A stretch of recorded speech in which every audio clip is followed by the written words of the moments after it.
Good day mga Happy Pips! So for the overtime ang mga persons. Bago ang lahat, gusto ko nga palang i-shout out ang ating Gangza homemade pizza dyan sa Mangkayan at sila ang nagbigay ng ipinamili namin dito sa grocery items na ipapamigay sa mga 9 beneficiaries during the Ram for a Cause ng Fashion de Cordillera. So, shout out po. Thank you so much kay Sir Edralin and his wife for donating sa sa mga grocery items na mga to. So, kasama ko nga pala si Sisi Mercy Carpio. In fairness, nahirapan kaming mag-grocery kasi pag iniisip mo kasi grocery items, hindi mga pang-kusina ba?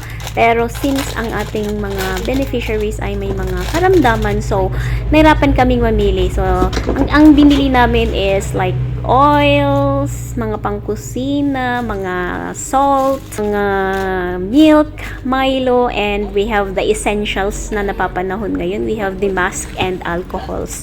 At marami pang iba. And also, meron ding pinamigay ang Fashion de Cordillera sa kanilang special items. Ayan, kahit gabing-gabi na nag-overtime para sa mga beneficiaries natin. So, thank you so much everyone and have a nice day.